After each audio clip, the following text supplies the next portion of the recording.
Hey y'all, this is Black Fist and Red Blades with another Blade Thoughts. This time about Pokemon vs. Palworld. Send out the ninjas. What the hell? This has to be one of the craziest, yet expected things for Nintendo and Game Freak to do. I understand wanting to protect your intellectual properties and even trying to protect one's brand, but the crazy thing about this case is that there is literally nothing in Pokemon from any real perspective of an RPG that is original. At least, I can't think of one.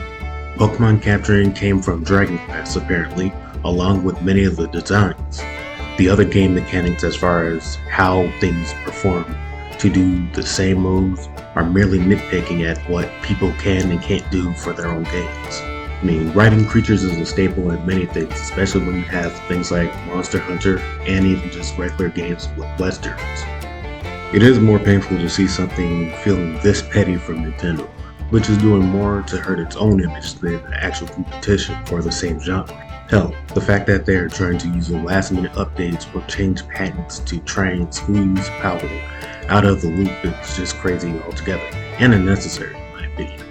But this is the same company that did do a ban on content creators from being able to stream Nintendo games without copyright striking or taking over YouTube accounts and taking their revenue altogether over a decade ago. As much as I used to love Pokemon, it's diluted into just a respect, but it's growing less. I'm hoping for great things with Pokemon, and maybe this is just the business side, but I can't agree with the practice of trying to squeeze people out of the game genre. We know they are changing things to become more fun or inviting. Honestly, if this lingers too much, what will happen if indie games like Monster Sanctuary, Chrono, Cassette Beast, and Nexamon, will they start suing everyone?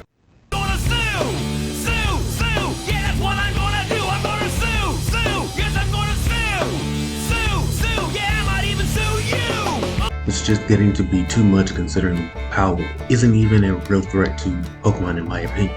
Palworld is just the closest to polished work in the genre. Other games have Pokemon-like features, and the nitty-gritty of capturing or summoning creatures with an object is a bit too much. I know I'm late in joining beating a dead horse, but this makes me wonder if even saying Pokemon-inspired games for indie game projects in the future will be safe. Will Nintendo try to get money from inspirations even if the designs are completely different? It just makes me wonder how dickish the company is willing to go in the future. Either way, I love Pokemon, and Palworld was fun for what it was, but I'm not looking at Pikachu fondly as much lately. This is Black Fist and Red Blades signing out. Have a good one, y'all.